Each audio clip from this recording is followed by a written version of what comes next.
बिस्मिल्लाहिर्रहमानिर्रहीम। अस्सलाम वालेकुम डियर स्टूडेंट्स, उम्मीद है कि सब खैरियत से होंगे और आपको प्रीवियस लेक्चर की समझ आई होगी।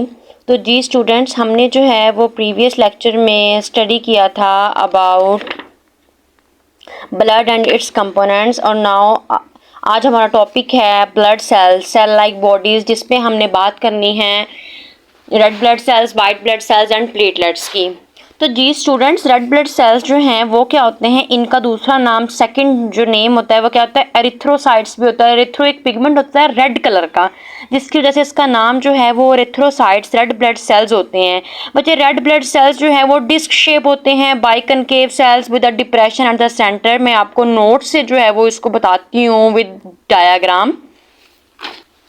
तो जी स्टूडेंट, रेड ब्लड सेल्स जो हैं वो क्या है, डिस्क शेप होते हैं, ठीक है। जैसे कि वो जो पुराने ज़माने में डिस्क होती थी, गोल, बिल्कुल गोल डिस्क जो होती है वो होती है, ठीक है। डिस्क शेप होते हैं। बाइकनकेव, बाइकनकेव क्या है कि अगर आप इनको ऐसे करके काटें माइक्रोस्कोप के अंदर तो ये आपको क्या नजर आएंगे, बाइकनकेव। कनकेव, कॉनकेव, सी दो आ रहे हैं, एक सी कॉन एक सी केव, कनकेव ऐसे, मतलब कि इन ये इस शेप के होते हैं, बाई कनकेव शेप के होते हैं। डिप्रेशन एट द सेंटर, मतलब कि इसके दरम्यान में डिप्रेशन, एक गड़ा होता है, खला होता है, ठीक है, खाली जगह होता है। कॉन्टेन हीमोग्लोबिन, इसके अंदर एक पिगमेंट होता है हीम, जिसको कहते हैं, रेड कलर का पिगमेंट होता है हीमोग्लोबिन, ये उस पर मुश्तमिल होते हैं। ये हीमोग्लोबिन क्या करता है, turn bright read with presence of oxygen. ये ब्लड को ब्राइट रेड, मतलब कि बहुत चमकीला जो कलर होता है रेड का, बहुत ब्राइट रेड होता है, वो होता है जब ऑक्सीजन उसके अंदर प्रेजेंट होगी। और डार्क रेड मेहरून कलर का जो होता है, ब्लैक कलर का जिसको भी हम कह देते हैं, वो होता है जब ब्लड के अंदर प्रेजेंस होती है कार्बन डाइऑक्साइड, ये तब होता है। अब mm cube of blood contain 4 to 5.5 million red blood sales, मतलब कि आपके ब्लड के मतलब कि सिर्फ क्यूब के अंदर, सिर्फ इतने से ब्लड के अंदर कितने रेड ब्लड सेल्स होंगे, 4 to 5.5 million red blood sales होते हैं। इनका लाइफ स्पेन 120 डेज होते हैं, 3 to 4 मंथ जो है वो ये होते हैं। जो बच्चा न्यू बोर्न होता है ना, उसके अंदर जो रेड ब्लड सेल्स है, उसके लिवर और स्प्लीन, मतलब कि तिल्ली और जो जिगर होता है, उसके अंदर रेड ब्लड सेल्स बनते हैं। लेकिन जैसे वो अडल्ट होता है तो वो फॉर्म्ड हो जाते हैं इन द रेड बोन मैरो, जो हमारी हड्डी का गूदा होता है। बच्चे, बोन मैरो आपको पता है कि हड्डी की बात कर रही हूँ, तो ये एक किस्म की हड्डी है, ठीक है। तो इस हड्डी के अंदर जो गूदा होता है, उसके अंदर जो रेड बोन मैरो होता है, उसके अंदर जो है वो रेड ब्लड सेल्स भी होते हैं, वाइट ब्लड सेल्स भी होते हैं, प्लेटलेट्स भी होते हैं, उसकी बात कर रहे हैं, ठीक है। उसके अंदर होते हैं of the short bone like sternum. बच्चे, स्टर्नम कौन सी हड्डी होती है, जो रिब्स को आपस में जोड़े रखती हैं, उसके अंदर रिब्स के अंदर, और वर्टिब्री, आपकी जो रीढ़ की हड्डी की वर्टिब्री, जो पीसीज होते हैं, 33 पीसीज होते हैं, उनके अंदर जो है वो ये एग्जिस्ट करता है। ये देखें, मैं आपको बताती हूँ, रेड ब्लड सेल्स जो हैं वो इधर भी यही चीज़ें इसके अंदर इतनी बताई गई हैं और कुछ भी नहीं है इसके अंदर। बहुत ही शॉर्ट से मैंने जो है वो इसके पॉइंट्स जो हैं वो इधर लिखे हैं, जो आपको समझ आए होंगे, होप सो। कि ये देखिए बच्चे, मैं आपको यहाँ से भी बताती हूँ कि before and immediately after birth, मतलब कि बर्थ के फ़ौरन बाद red blood cells are formed in the liver and spleen, वो लिवर और स्प्लीन में होता है। इन अडल्ट में they are formed in the red bone marrow, वो रेड बोन मैरो में होता है। शॉर्ट बोन्स लाइक, जैसे कि स्टर्नम होती है, रिब्स होती है और वर्टिब्री होती है, उनके अंदर होता है। ये जो सारी साइडों पर हैं वो रिब्स हैं, और ये जो पीछे बैकबोन है ये वर्टिब्री है, और ये जो रेड कलर की है ये क्या है, स्टर्नम की बात करें, ये स्टर्नम है। ये स्टर्नम होती है बोन, जो क्या होती है, ये इस रेड बोन मैरो इनके अंदर जो है वो बनता है, मतलब कि रेड ब्लड सेल्स जो हैं वो इनके अंदर बनते हैं अडल्ट जब हो जाते हैं। During the formation of an red blood cells, its the nucleus and organelles are broken down। उन्होंने बोला जब रेड ब्लड सेल्स फॉर्मेट होते हैं, मतलब कि फॉर्मेशन होती है रेड ब्लड सेल्स की, तो जो उसका न्यूक्लियस होता है, जैसे रेड ब्लड सेल्स बनते हैं, फॉर्म होते हैं, उनका न्यूक्लियस और ऑर्गेनेल्स जो है वो ब्रोक हो जाते हैं। द एवरेज लाइफ स्पैन इसका 120 डेज है। Red blood cells complete their age, they are removed by spleen and liver. जब अपना वो लाइफ स्पैन मुकम्मल कर लेते हैं, मतलब कि उनके 120 डेज कंप्लीट हो जाते हैं, तो वो क्या होता है, स्प्लीन और लिवर से रिमूव हो जाते हैं। तो जी स्टूडेंट्स ये देखें, शेप से मैं डायग्राम से दिखाती हूँ कि रेड ब्लड सेल्स जो है वो कैसे डिस्क शेप मतलब कि एक गोल नुमा होते हैं और क्या होता है बाइकनकेव। मैंने आपको डायग्राम से दिखाया कि बाइकनकेव के उनको दरमियान से काटे तो आपको दो सी वाला शेप जो है वो नजर आएगा, जिसको बाइकनकेव कहते हैं। और इनके दरमियान में डिप्रेशन है, ठीक है, गड़ा है। उस डिप्रेशन की बात करें, ये डायग्राम से बहुत अच्छे तरीके से जो है वो आपको नजर आ रहा है। रेड ब्लड सेल्स की बात कर रही हूँ तो ये उसकी मैंने शेप जो है वो आपको दिखाई गई है डायग्राम के अंदर। तो ये होते हैं, इस तरह के होते हैं रेड ब्लड सेल्स।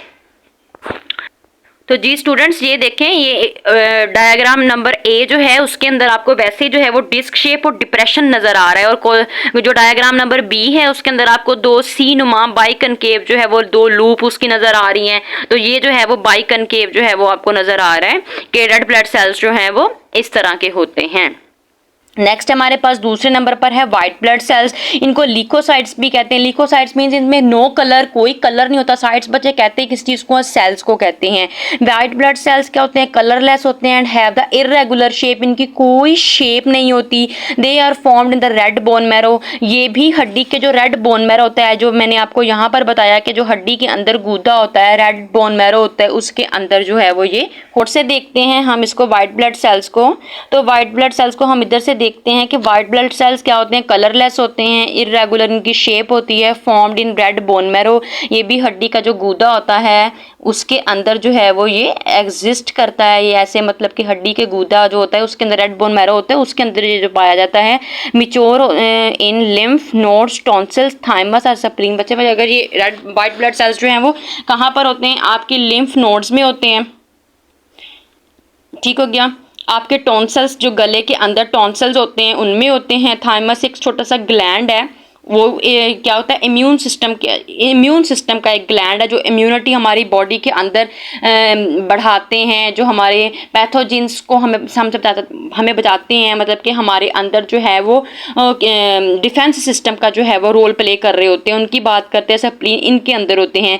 ये रेड ब्लड सेल से क्या होते हैं, साइज में बड़े होते हैं। ये mm³ ऑफ ब्लड के अंदर कितने होते हैं, 7000 व्हाइट ब्लड सेल्स होते हैं। लेकिन इनके नंबर जो है वो रेड ब्लड सेल से क्या होता है, कम होता है, लेकिन साइज में क्या होते हैं, ये बड़े होते हैं। ये डिफेंड अगेंस्ट डिजीज करते हैं, मतलब कि आपकी बॉडी को अगेंस्ट डिजीज जो है वो बचाते हैं ये रेड व्हाइट ब्लड सेल्स। इसकी टाइप्स जो है जी बच्चे, types of white blood cells की बात करते हैं कि व्हाइट ब्लड सेल्स की टाइप्स, इसकी दो टाइप्स होती हैं, ग्रैन्युलोसाइट्स एंड ए ग्रैन्युलोसाइट्स। तो बच्चे जो ग्रैन्युलोसाइट्स नाम से ही जाहिर हो रहा है कि इसके साइटोप्लाज्म के अंदर, इनके सेल्स के अंदर क्या होंगे, ग्रैन्यूल्स, दाने होंगे। मतलब कि ये एक सेल है व्हाइट ब्लड सेल्स, और उस सेल्स के अंदर क्या चीज होगी बच्चे, ग्रैन्यूल्स, दाने होंगे, ठीक है। और ए ग्रैन्युलोसाइट्स की बात करते हैं, ए का मतलब ही क्या होता है, एब्सेंट। तो इसके सेल्स के अंदर ग्रैन्यूल्स नहीं होंगे। अब ग्रैन्युलोसाइट्स की आगे कितनी टाइप्स हैं, 3 टाइप्स हैं, न्यूट्रोलोफिल्स, एसिनोफिल्स एंड बेसोफिल्स। बच्चे जो न्यूट्रोफिल्स होती है वो क्या करते हैं, बैक्टीरिया को डिस्ट्रॉय करते हैं और डेड सेल्स के क्लीन करते हैं। जो एसिनोफिल्स होते हैं वो फाइट विद पैरासाइट्स, मतलब कि कोई भी पैरासाइट्स है बाहर से आ रहा है उससे हमें क्या करते हैं, बचाते हैं, उससे फाइट करते हैं और उससे हमें बचाते हैं। बेसोफिल्स क्या करते हैं, रिलीज हिस्टामाइन। हिस्टामाइन बच्चे क्या होती है, एक प्रोटीन होती है, उससे रिलीज करते हैं to cause inflammation and produce allergic reaction. और वजह बनते हैं इन्फ्लेमेशन का, और एलर्जी रिएक्शन जो होती है ना उसको प्रोड्यूस करते हैं बेसोफिल्स। ए ग्रैन्युलोसाइट्स की बात करते हैं, ये वो वाले व्हाइट ब्लड सेल्स की टाइप है जिसके अंदर जो है वो क्या होते हैं, ग्रैन्यूल्स नहीं होते, ग्रैन्यूल्स एब्सेंट होते हैं, उनकी बात कर रहे हैं। इसके अंदर इसकी 2 टाइप्स होती हैं, मोनोसाइट्स एंड लिम्फोसाइट्स। मोनोसाइट्स क्या करते हैं, ये मेकिंग करते हैं मैक्रोफेज, मतलब कि बहुत बड़े बड़े सेल्स जो हैं उनको क्या करेगा, इनगल्फ करेगा। जैसे कि कोई भी जर्म्स है, कोई भी डेड सेल्स है, उनको क्या कर लेगा, इनगल्फ कर लेगा, उसको निगल लेगा, उसको खा लेगा, जो मोनोसाइट्स होते हैं। और जो लिम्फोसाइट्स होते हैं वो एंटीबॉडीज बनाते हैं अगेंस्ट पैथोजिन, मतलब कोई भी पैथोजिन है उसके अगेंस्ट क्या करेगा, एंटीबॉडीज जो हैं वो बनाएंगे। तो ये हमारे पास क्या था, व्हाइट ब्लड सेल्स था। मैंने आपको जो है वो दोबारा मैं बताती हूँ कि व्हाइट ब्लड सेल्स जो हैं वो क्या हैं। मैं आपको दोबारा बताती हूँ, व्हाइट ब्लड सेल्स की कुछ करैक्टरिस्टिक्स थी। ये कलरलेस होंगे, इरेगुलर शेप होगी, ये रेड बोन मैरो में बनते हैं, ये लार्ज इन साइज होते हैं, ये 7000 वाइट ब्लड सेल्स होते हैं in the mm³ of blood, ये डिफेंड बॉडी अगेंस्ट डिजीज। ये इसकी कुछ करैक्टरिस्टिक्स थी। और ये क्या थी, इनकी टाइप्स थी ग्रैन्युलोसाइट्स एंड ए ग्रैन्युलोसाइट्स, जिसमें हमने जो है वो पढ़ा है। ग्रैन्युलोसाइट्स 3 तरह की थी, न्यूट्रोफिल्स, एसिनोफिल्स, बेसोफिल्स, और ए ग्रैन्युलोसाइट्स 2 तरह की, मोनोसाइट्स एंड लिम्फोसाइट्स। जो न्यूट्रोफिल्स थी वो बैक्टीरिया के अगेंस्ट काम करेगा, ये एसिनोफिल्स पैरासाइट्स के अगेंस्ट काम करेगा, ये हिस्टामाइन रिलीज करेगी, प्रोटीन और इन्फ्लेमेशन के अगेंस्ट जो है वो काम करेगा। मोनोसाइट्स जो है वो मैक्रोफेज को इनगल्फ करेगा, मतलब जर्म्स को, डेड सेल्स को, और लिम्फोसाइट्स जो है वो एंटीबॉडीज बनाएगा हमारी पैथोजन के अगेंस्ट। मैं देखिए बच्चा, ये व्हाइट ब्लड सेल्स की मैंने डायग्राम जो है वो कैप्चर की है, मतलब बनाई देखी है। तो वो पीछे आपको रेड कलर के नजर आ रहे हैं, जिनमें उनका डिप्रेशन भी है। और ये जो व्हाइट है ये इरेगुलर शेप होते हैं और लार्ज इन साइज होते हैं, ठीक है। तो इनका कोई कलर नहीं होता स्पेसिफिक, कोई इनकी कोई शेप हो या कलर हो, तो ये इरेगुलर से होते हैं। ये है व्हाइट ब्लड सेल्स की डायग्राम। और लास्ट पे हमारे पास जो आ जाता है वो क्या है, वो हमारे पास है सेल लाइक बॉडीज प्लेटलेट्स, इसको थ्रोम्बोसाइट्स भी कहते हैं। बच्चे ये क्या होता है, प्लेटलेट्स जो है वो कोई सेल नहीं होता, there is a no whole cell, ये खुद एक सेल नहीं है, जैसे रेड ब्लड सेल्स और वाइट ब्लड सेल्स हैं। ये खुद एक सेल नहीं है, ये बल्कि क्या होता है कि फ्रेगमेंट होते हैं, छोटे छोटे पीसीज होते हैं लार्ज सेल्स के ऑफ द बोन मैरो। जो हड्डी का गूदा होता है ना, उसके स्मॉल स्मॉल पीसीज फ्रेगमेंट्स होते हैं। प्लेटलेट्स ले का न्यूक्लियस, इनके पास कोई न्यूक्लियस नहीं होता। Their life span 7 to 12 days, इसका 7 से 12 दिन इसका लाइफ स्पेन होता है। mm³ ऑफ ब्लड के अंदर कितने होते हैं, 250,000 जो है वो प्लेटलेट्स होते हैं। ये इसकी क्या थी, कुछ कैरेक्टरिस्टिक्स थी। इसकी कैरेक्टरिस्टिक्स हैं, ये क्या होते हैं, small in size, small fragments होते हैं, small fragments of large cells of the bone marrow, मतलब कि बोन मैरो के स्मॉल स्मॉल फ्रेगमेंट्स होते हैं। लेक न्यूक्लियस, इनके पास क्या होता है, न्यूक्लियस नहीं होता। इसका लाइफ स्पेन कितना है, 7 to 12 डेज। ये mm³ ऑफ ब्लड के अंदर कितने होते हैं, 250,000 जो हैं वो होते हैं। अब मैं आपको इसका प्रोसेस बताती हूँ बच्चे, इतना इंटरेस्टिंग प्रोसेस है ना इसका। ये क्या होता है, क्या चीज़ है। सबसे पहले क्या होता है कि कोई भी ब्लड वेसल्स हैं आपके अंदर, आर्टरीज है, वेन्स है बच्चे, वो ब्लड वेसल्स, ये समझे एक ब्लड वेसल्स है, वो टूट गई है, वो डैमेज हो गई है, ठीक है। ब्लड वेसल्स क्या हो गई, डैमेज हो गई। ये उसकी कौन सी साइट है, ये डैमेज साइट है। अब प्लेटलेट्स क्या करते हैं, वहां पर जमा हो जाते हैं, gathered at the damage side. अब इस साइड पर क्या होंगे, प्लेटलेट्स जमा हो जाएंगे, ठीक है। वो क्या करेंगे, convert plasma protein fibrinogen into fibrin. अब जब यहाँ पर वो जमा हो जाएंगे प्लेटलेट्स, तो क्या करेंगे, एक प्रोटीन होती है फिब्रिनोजिन।